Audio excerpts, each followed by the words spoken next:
This is the Wikipedia page for $1 Million Paranormal Challenge Part 2. Welcome to WikiListen, the podcast where we read Wikipedia pages and provide commentary. I'm Rachel Teichman, LMSW. And I'm Victor Varnado, KSN. Everyone, we recorded these in the wrong order, so we had to split a long recording in half, so we had to Frankenstein it together. So now we're actually going into part 2 of the $1 Million Paranormal Challenge. Not that you would have known that. Nope, you wouldn't have known it, but I have too much anxiety to let it go. Sorry. Challenges. Refusals to be tested. On Larry King Live, March 6, 2001, Larry King asked psychic Sylvia Brown if she would take the challenge, and she agreed. Randy appeared with Brown again on Larry King Live on September 3rd, 2001, and she again accepted the challenge. However, she refused to be tested, and Randy kept a clock on his website recording the number of weeks that had passed since Brown accepted the challenge without following through. Eventually, the clock was replaced with text saying that over 5 years had passed. Brown died in 2013. Wow, that is like some pretty, what's the word I'm looking for? Petty? Like petty. That's pretty, yeah, that's some pretty petty stuff going on. Scientists are very petty. I don't know if you know this. The scientists are all up on people's things. Like I am a scientist, and I am all up on people's things. Anyway, in an appearance on Larry King Live on January 26, 2007, Randy challenged psychic Rosemary Altea to take the $1 million challenge. Oh, this is Rosemary, who previously she was like, the money doesn't even exist, and now he's challenging her? Here we go. On Altea and Randy's June 5th, 2001 meeting on the same show, Altea refused to take the challenge, calling it a trick. Instead, Altea in part replied, "I agree with what he says that there are many, many people who claim to be spiritual mediums. They claim to talk to the dead. There are many people, we all know this. There are cheats and charlatans everywhere." Randy's response was to suggest that Altea was also one of the cheats and charlatans. Boom! Right out there. Way to go, Randy. This guy's great. Yeah, wow, Randy. He put a clock up there and called her a cheating charlatan to her face. He's great.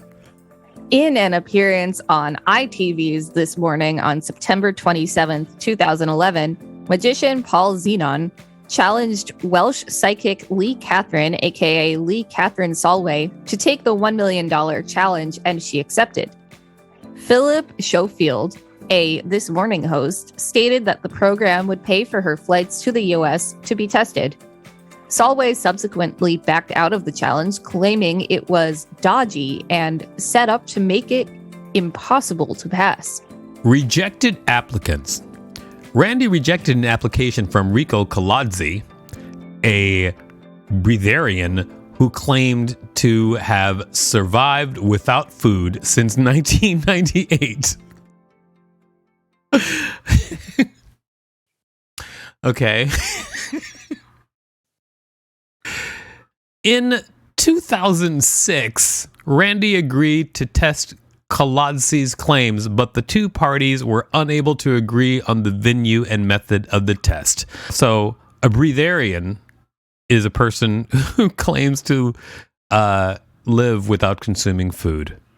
So, anyway, there you go. Yep. And Wikipedia is saying it also includes water sometimes and is a pseudoscience. So if you're out there, don't try it. Members of a group from Bali referring to themselves as Yellow Bamboo claimed one of their number, Pak Nyaman Saranjan, could knock down an attacker at a distance using only a piece of yellow bamboo. Video clips on their website showed a crowd of students running at Saranjan and falling to the ground when, or in some cases slightly before, Saranjan extended his hand and shouted. The JREF arranged volunteers to carry out a preliminary investigation, but after the Yellow Bamboo group, quote, threw every sort of obstacle in the way of that plan, Randy announced that he was terminating further involvement with them. A local volunteer contacted Randy offering to investigate the group unofficially. A low-resolution video showed the investigator being knocked to the ground during a preliminary test. The JREF pointed out that the test was not conducted according to the proposed protocol, with multiple flaws in the execution, including being carried out at night. Upon viewing a set of still shots from the incident, several people experienced with stun guns suggested that an electroshock weapon could have been used. Tests at the amazing meeting.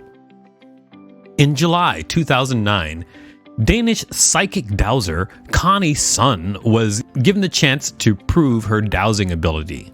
She was asked to douse some randomly selected cards hidden in envelopes and lost the challenge by selecting other incorrect ones. In an interview with Mark Edward afterwards, she insisted that she lost merely because, quote, "It wasn't time yet for my powers to be revealed," unquote. In July 2014, Chinese salesman Fei Wang was tested in front of an audience of 600 at the conclusion of the amazing meeting in Las Vegas.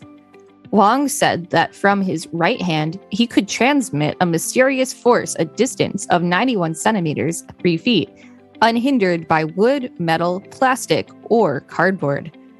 The energy, he said, could be felt by others as heat, pressure, magnetism, or simply an indescribable change.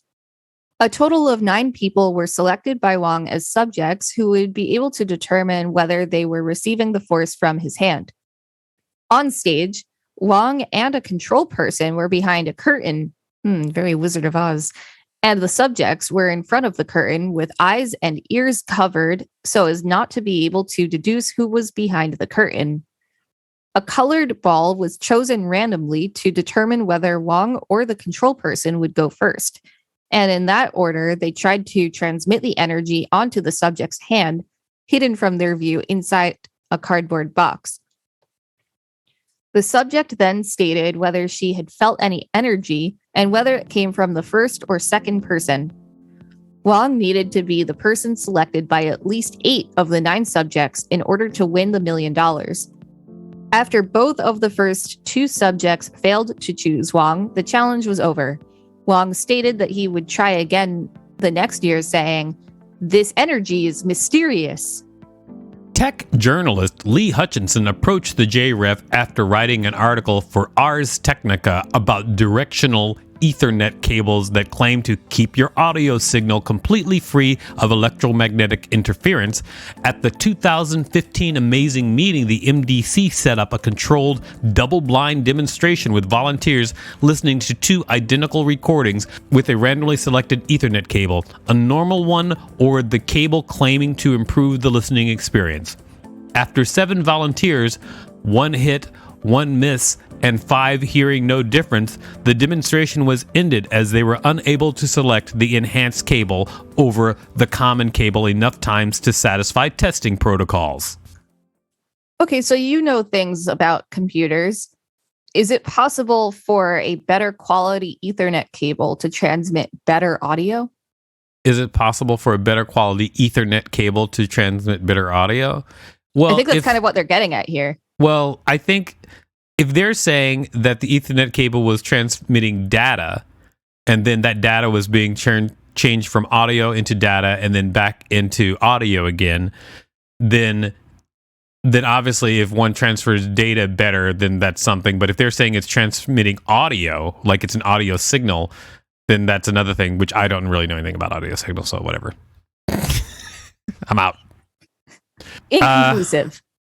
Anyway, I don't even know why it ended with that, because what does that have to do with the paranormal ability to do an Ethernet cable test at the end of the... What is going on? Because I think like they're talking about electromagnetic interference, and I feel like that plays into the paranormal activity. Oh, they're just somehow. saying that there was no electromagnetic interference in the first place. It doesn't do anything, maybe.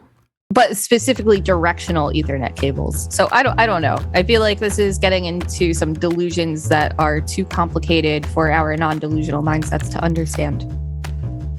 This has been the Wikipedia page for $1 Million Paranormal Challenge Part 2. Thanks for listening to WikiListen. You can find us at wikilisten.com and on all social media at WikiListen, except for Twitter, which is at wiki_listen. If you have a page you'd like us to read, please let us know.